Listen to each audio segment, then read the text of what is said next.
What it do, YouTube? Alex Love Hall, the fighting gamer, back at it again with another episode in the Jin timeline, and this one is going to be Tekken Tag Tournament 2. If you're in the Tekken community by any measure, you probably heard about this game, and you probably heard how people don't like it. They hate it. They hated playing it. They cannot stand it, and they're glad it's gone, right? Me personally, this game is tied to a bad moment in my life. I don't like to talk about it, or I'll talk about it another time. That just means I haven't played this game that much since, or I haven't really felt like the need to go back to it, right? Now, honestly, if I'm being completely 100% with y'all, this game is kind of forgettable. I don't hate it like everybody else, and I don't think this game is like the worst thing that's ever happened in Tekken history, because it's not. However, this follows the trend of Tekken 6 as to where this doesn't really have a good identity in the community, and out of the community, the presentation is kind of lacking. The customization mode is very generic, non-existent. There's no story mode to be had whatsoever. However, they do bring back a lot of characters and a lot of cool moments and references and things that at least shows that the creative team paid attention. They cared about Tekken as a franchise, right? Even if the rest of the game is kind of, well, a little lacking. Just like Tekken Tag 1, damage is abnormally high in this game, and now they added a complete combo mechanic, which is the bound. Knowing how to do your combos and knowing what characters on which team you want to play is, again, even more essential, because in Tekken Tag 1, you just had to pick the characters that had the best moves and the best setups.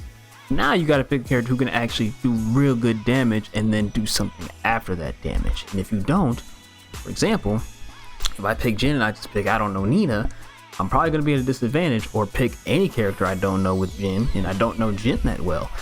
You're going to be struggling. You're going to have a bad time. Like if you see me versus, I think, was it Nina or Christine Eddy? I don't remember which team I was fighting, but I got cooked and I was like, okay, let me actually solid up, because now you're actually playing me like you actually want to play, and it's not a fun time, right? Again, just like last time, the tag mechanic, super fun if you know what you're doing. I hope that Tekken 8 can add a tag mode, because I think Tekken Tag really has not had its moment to shine, probably because either damage or the crazy balance involved with this just kind of negates the entire thing that they're going for, right? I don't know, you'd have to ask higher level Tekken players to really answer that question, but I do like the actual idea of a tag mode in Tekken. But that the high damage combined with combo mechanics I've been talking for like the last 2 hours straight, so forgive me. If you don't know what you're doing, just like in Tag 1, it's not going to be fun. That's basically what I'm getting at. And if you look at my footage, the emulator I was using, yes, I use emulators, if you didn't know.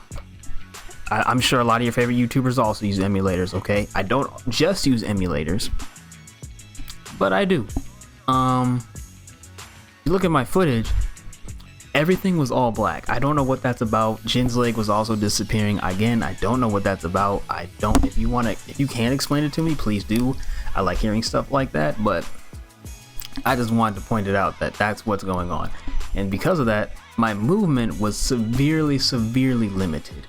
So I couldn't really wave dash, couldn't sidestep, couldn't backdash, couldn't do much of anything. So because of that, I wasn't able to do a lot of the moves I wanted to do, or, well, I should say, and since I didn't know much of the combos in the game, it just was not a fun experience overall, honestly. And just like last time, I've learned that if I don't know what I'm doing and I don't play that well and I can't move or play that well, I get super upset. For example, when it was Tekken 5, right, and I was fighting Panda, I believe, I was actually like, okay, I'm losing, but I mean, I can kind of do basically everything I'm trying to do. I just have to understand and learn how to fight this, and then, learn how to play the game. This, I was like, I can't even move, I can't sidestep, I can't go forward, I can't go backwards, I can't get the moves I want, so Laser Scraper just was not an idea that's happening, right? And then, because of that, I just had to sometimes accept I'm not good.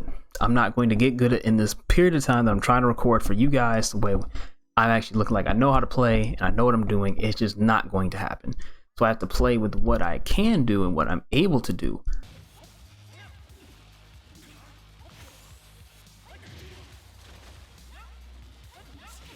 Oh, now we're doing the Tekken Tag 1 shit again.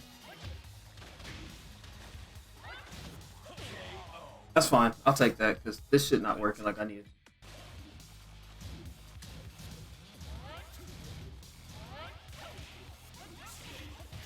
There's no way you knew that.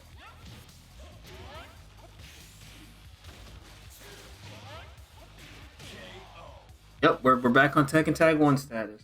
Because just like last time, Unknown was unknowning, right? She was doing the thing. She didn't switch moves every single fucking round, which is a godsend because Jesus Christ, that was irritating.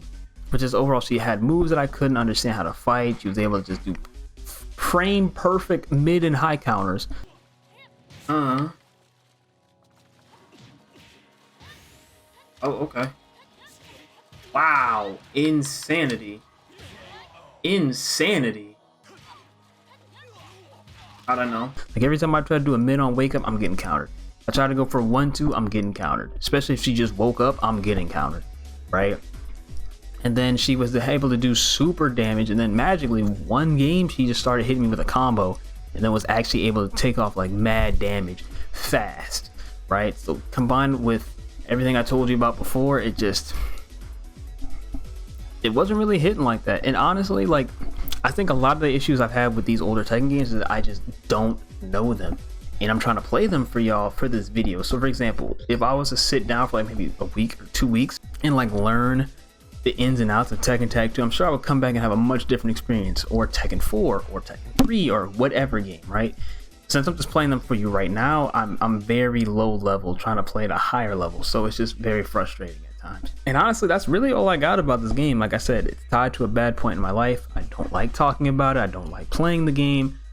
So honestly, this is the first time I think I've played this game seriously in like years, like since it came out in 2012 type shit. So honestly, I don't have much to say about this game. It's a game. It happened. It didn't do very well. It almost killed the company. And then we're gonna go to Tekken 7, which had less money.